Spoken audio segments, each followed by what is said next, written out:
What's up, everybody? It's Ronald, and I have some exciting news. Save the date. Save the date. We are going to be recording Time Well Spent live here in Alexandria, Virginia at the Torpedo Factory on Friday, October 4th. And we're going to have a lot of fun. There's going to be comedy, drama, intrigue, advice questions, and maybe, just maybe, we might get an appearance from fan favorite Peggy Lee. Stay tuned to the show for details on when tickets go on sale. But for now, save the date. Friday, October 4th. Also, for people who contribute to Patreon, you'll be given access to a coupon code that gets you discounted tickets. So for those of you that aren't contributing on Patreon, join in. There's still time. Just go to patreon.com/OhitsBigRon. That's patreon.com/OhitsBigRon. And with that, let's start the show.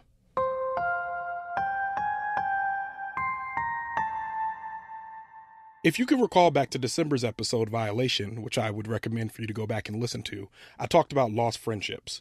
One of those lost friendships was a guy named Michael Jefferson. Some of you might recognize that name, and others of you may know him as Mass Potential. Ladies and gentlemen, boys and girls, welcome back to another episode of Talking Loud and Saying Nothing with your boy, Mass Potential. This episode is going to be... That's Mike kicking off an episode of Talking Loud and Saying Nothing, another podcast I produced and co-hosted with him. That podcast was born of the chemistry we had in conversations. Mike and I really understood each other. He did a great job of contextualizing the crazy ways I felt and the crazy things I did without making me feel like a crazy person. He was very supportive generally and personified that old adage from improv, yes and. For example, I do this thing with the closest of my friends and family where I either sing, rap, or dance my feelings out. Typically people have one or two reactions: wait it out or join in. Mike always joined in. Here's me doing one of those random freestyles, and you'll hear Mike opting to join in by providing some beatbox. Tell everybody about how I put the bars down. Oh my goodness, what are you, James Mars down? Are you Cyclops? You got one eye, Big Ron come through. I put it on that tie. I gotta eat some Thai food like some noodles. Then I'll get some zucchini, make zoodles. And then I'll get a couple dogs, got poodles. Look at you, son, you draw, that's a doodle. All right. That was Flames. That's pretty good. In fuego. Cool. Horrible rapping aside, you've probably noticed at the end of the clip, Mike was completely unfazed. I could rarely bring to him an idea or plan or information that left him fazed. I often feel privileged to have people in my life who choose to be friends with me. Most people see me as an extrovert, and for the most part I am. I don't necessarily prefer talking to strangers or anything, but I do enjoy being around people, having conversations, and for lack of a better phrase, doing stuff and hanging out. That being said, sometimes I've chosen to be around people who are just too cool. Too cool to be spontaneous, too cool to engage in pop culture, too cool for conversations beyond small talk, and too cool to be vulnerable. This disconnect has at times made me feel like I was annoying or weird, but as it turns out, I was just pursuing friendships with the wrong folks.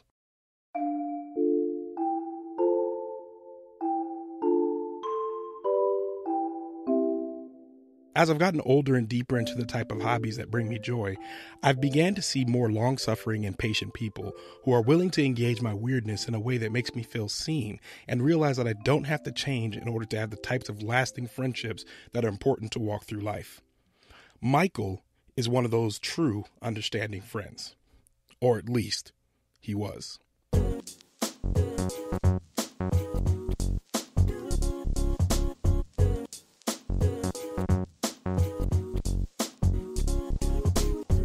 Welcome to Time Well Spent. I'm Ronald. Well, as you already heard, Mike was a good friend until last summer when we had a falling out. There was no yelling or screaming or name calling. There was a text exchange, then silence. After a couple weeks, I checked social media to find I had been unfollowed, which these days is the ceremonial act of friendships ended. Here's how we got there.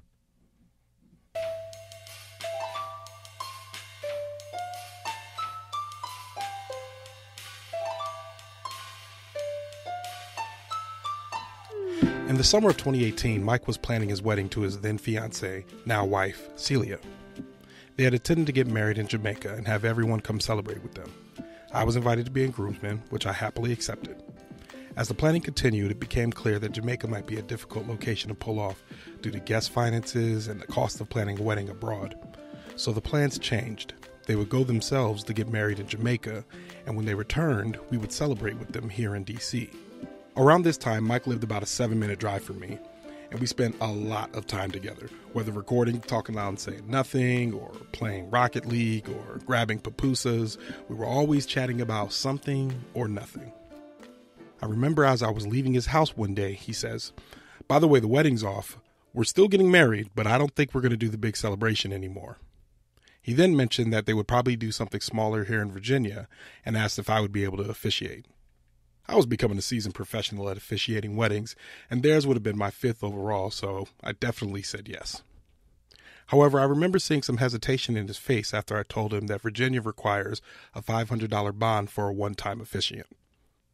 This is when the key miscommunication happened. Mike reached out about a week later and said, "Me and Celia got married at the courthouse, so you don't have to worry about the bond." What he meant was I would still be performing the ceremony, but not the legal parts, as those were already taken care of. What I heard was, "Me and Celia got married at the courthouse, so you don't have to worry about it," which sounded like I don't need to do anything and I'm back to being a groomsman. We both crossed this item off our list for 2 different reasons. I can't really explain to you why I heard something different than what he said, except to say that I believe my frustration with the changes was growing, and I saw this as my way out of a more significant role in the wedding. More changes happened. We went from wearing our own black suits to renting tuxes. Then the venue changed again. Then a couple of weeks before the wedding, the date of the wedding changed again. By this time, I was mentally over being in this wedding. There had been too many changes, and I felt like my time wasn't being respected. It probably didn't help that Mike and I weren't really talking at this point. We were still interacting and playing Rocket League and texting, but we hadn't physically hung out for a little while. We had a few comments in passing about the wedding, but nothing in depth. So when I got a text message that the date had changed in such a short window of time before the wedding, I began thinking that maybe I would need to officially bow out of any type of participation. It was sometime during the week of the wedding that Celia reached out and asked when we could meet. This was when the earlier miscommunication was fully realized. The entire time they thought I was officiating and I thought I wasn't. This realization further entrenched me in the idea of not coming. I had begun ignoring Mike and Celia's texts and calls. What was the point of me doing any of this? There had been change after change, and honestly, they were already married. So what exactly is the fuss here?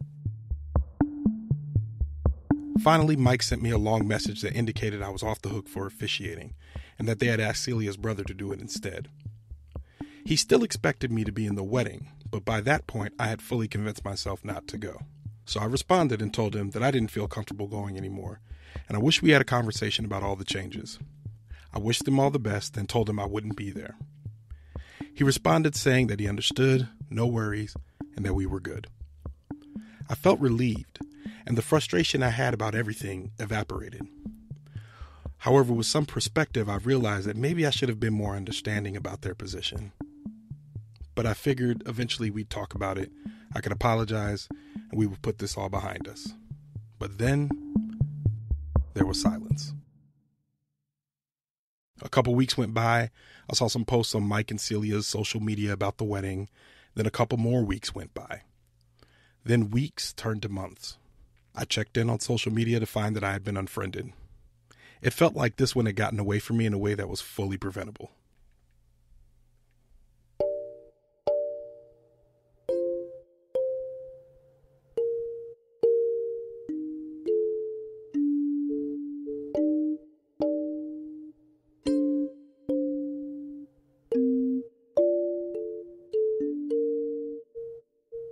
More time passed. My car got broken into. We celebrated the new year. I released more episodes of this show. I began to adjust to life without Mike. It felt weird not having him around. By this time, I was completely overplaying the blame game or being frustrated about changes. I could have been more flexible about this. After all, I wasn't planning the wedding, and I could have done a better job of managing my feelings. When we stopped talking, I thought I did a good job of leaving the door open for Mike if he still wanted to be friends. However, after so much time had passed, I realized maybe that's just not what he wanted. But then April 13th. I was sitting next to my friend Noor. We were having dinner because it was my birthday weekend, and you hit me up and was like, "Hey, yo, let's be friends again." And I was like, "Man, it was almost like waiting for a call you didn't know you were waiting for." Yeah. And when it happened, I was like, "Man, that's okay. Yes, all right, let's do this." What's good? Because immediately you started talking about Rocket League, and I was like, "Oh, I haven't talked to anybody about Rocket League in so long." Nobody cares about Rocket League. Me, you, and Josh Joyner, and a bunch of Mike reached out with a text that said, "Let's be friends again. I miss you, dude."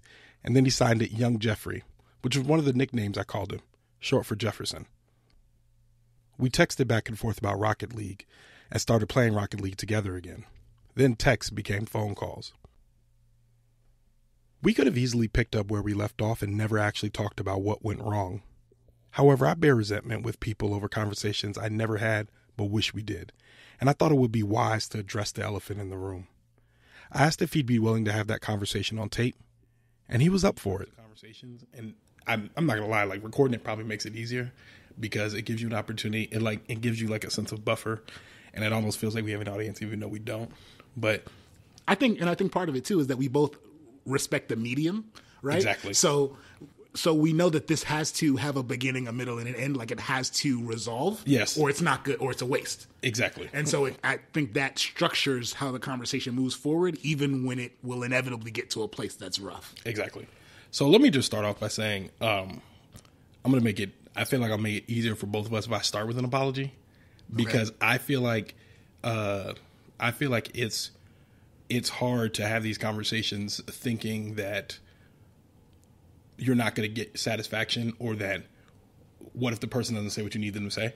And so sure. when we first stopped talking, the way I left it was I always left the door open. And I hope I made that clear. And I don't know if you know that, but I felt like the door was always open, because I felt like, honestly, when it came down to the end, it was a lot of miscommunications. Yeah. Like I felt like it was multiple miscommunications, and we never got on the phone. I agree. And I'm sorry, because I never called you and I never tried to get on the phone. At one point I was even thinking, well, if this nigga want to talk to me, he can call me. You know what I mean? And I think that wasn't helpful. I was single. I wasn't seeing nobody. I wasn't doing nothing. So if anything, you had more responsibility. You were married. You learned, like, moving. You had your job. Like, you had stuff. You know what I mean? And if I wasn't mistaken, you had just, like, started a new job, right? Which, for you, starting a new job every 8 months. Right. It's, Sitting there with Michael Jefferson, it occurred to me how many times I texted someone when I should have called them, or called them when I should have met up with them. It was hard to have any animosity towards Mike when I was looking at him in the face. We talked a little bit about our prospective headspaces when we weren't speaking to each other. I think at one point I had to make you some sort of villain, you know what I mean, in order to get through it. But by the time we had that last text exchange, I really didn't think of you as a villain anymore. I was like, the door is open if he wants to talk to me. But I realized at that point, I was also giving you a lot of responsibility that you didn't necessarily have. And so by the time I came around, I realized that you like unfriended me on Facebook and on Instagram and all that stuff. I was like, oh, okay. You hyped yourself up. Yeah. But it wasn't, I wasn't angry anymore by then. I was sad. You know what I mean? So let's talk about that for a second. Okay. So the only reason I did that is the same reason that I do that for anybody who I'm not talking to, is I don't want to see you pop up with your promotion. I don't want to see you pop up with your girlfriend or pop up with your new sneakers. I don't want to see none of that. I never blocked you. Yeah. I never blocked you. Yeah. And you know I know. No, that's when that unfriend and block button is so right close next to each other. I can hit them both at the same time. But that's when I knew. I was like, okay, this might. We kept talking, and I think Mike's understandingness, to coin a phrase, is what made the conversation easier. He never let me off the hook for anything, but he was very good at seeing things from my perspective. The date of this wedding changed like 4 times. Yeah. And you weren't the only person who was upset about that. Yeah. We also were, but also other people also were. Understood, yeah. Yeah. I feel like at one point, because we never had that conversation, the way it came across was you guys were going to get married in Jamaica. You weren't getting married in Jamaica. Then you were going to get married in Virginia. Then you weren't getting married in Virginia. Then you were going to get married in Maryland at the Marriott. Then you weren't getting married in Maryland at Marriott. Then you were getting married at Busboys and Poets on a Saturday. Yeah. Then you weren't getting married at Busboys and Poets on a Saturday. Then it went to Sunday. By the time I got to that 5th one, and I'm not saying it as a way to like make you feel bad now, but in my state of mind at that point, I was like, I'm done. Yeah, yeah. Like I'm not. This is too many Who can changes. keep up with this? Is he going to do this on Sundays to see if we He's already married, jerk. So I'm not doing this. And that's okay. You're in my head now. Yes, I get okay. it. And I think I am the type of person where. Once again, Mike being very good at summarizing my feelings and making me feel like I've been heard. Even that discussion was making me regret we ever stopped talking or being friends. You don't just walk away from people who understand you. There aren't that many people that do. Then he laid out exactly why I should have given him even more of the benefit of the doubt. I think my original argument and the argument of, close friends and people who've heard this story probably wrong, by the way, was I get that it sucks, but if it sucked for you, imagine how much it was sucking for us. Right? Agreed. And I think that's everybody who I talked to, they were all like, yeah, I get that. Yeah, I get that. Yeah, that did suck. Like even my best friend, she was like, no, you guys were pissing me off because I would take the day off or I would go, I'd buy the ticket and you cancel it. And she just got married recently also. So now she totally gets it. But, but at the end of the day, like, weddings suck. They just do. They suck until you're there. Yeah. Until that day where all the flowers are in place. Somehow during this entire process, I lost sight of the fact that Mike and Celia's wedding was never about me. While I was reacting to all the changes that kept happening that personally affected me, I didn't take the time to consider how hard this might have been for them. As a matter of fact, I had made it harder. This confirmed the reflection I began to have while getting used to not being friends with Mike anymore. However, Mike was good about this, and he explained why he decided to reach out and reconcile. What am I still, like I had to do a gauge, like am I still mad? No. How long have I not been mad? Most of the time. So is this silly? Yes. All right. I'm always taken aback by people who think they're too good to be friends with somebody who did something. Like if somebody, okay, cool, they murdered your mom, maybe don't talk to them anymore. But like you're mad at the person who, like I hear stories like it all the time. I don't talk to that girl anymore because we went on a vacation and she didn't have all the money to pay for her hotel and I had to pay it and she hasn't paid me back yet. Okay, I hear what you're saying. How good was the relationship before that? Oh, that was my best friend. We would go everywhere. Okay, then, and do you still need the money now? No. Okay. Can y'all just talk about it? Like, just like let that go. Yeah. You know what I mean? Let it go. Yeah. Just let it go. Let stuff go. Yeah. And so, I don't know. I'm just not too cool.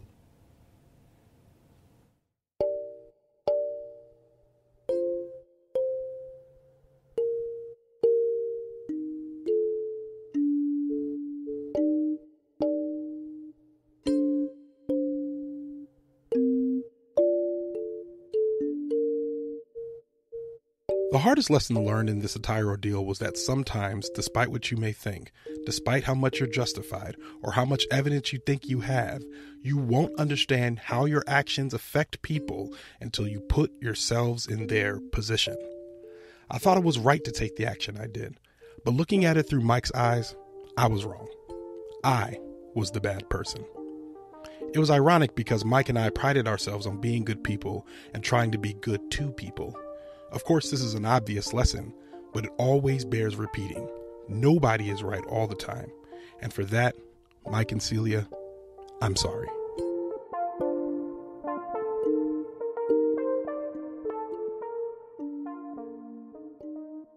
It seemed appropriate to punctuate this piece with a little song Mike made up that we used to sing regularly on our other podcast, Talking Loud and Saying Nothing. Go from there. I love it. Yeah. You are a bad person. You never been good. You're a bad person.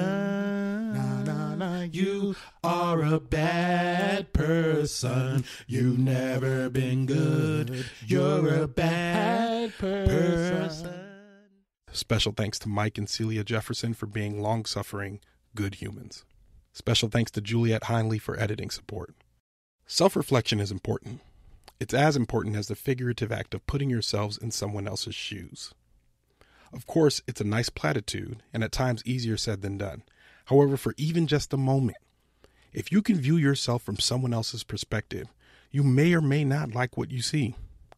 However, those moments you spend reflecting will always be time well spent.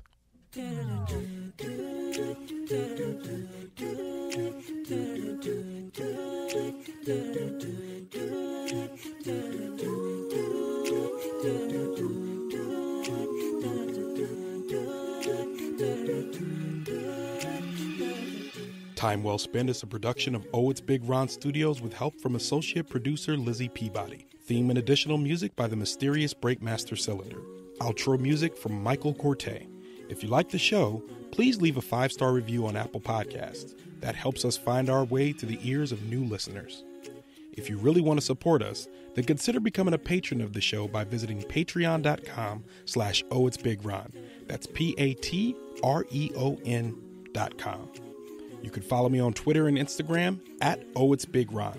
That's OhitsBigRon. Thanks for listening to Time Well Spent, the podcast that nobody asked for, yet somebody is listening to. We'll be back soon.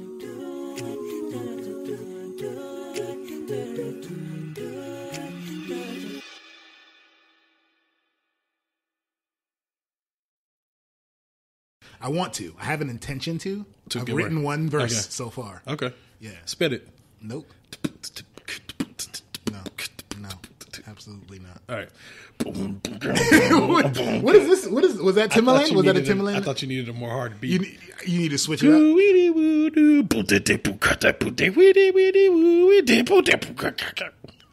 But why do your beatbox noises, are they words? They're words. Because I use onomatopoeia in my beatbox. Yeah, it's better. Onomatopoeic beatbox. I think I'm going to make a song called Onomatopoeic.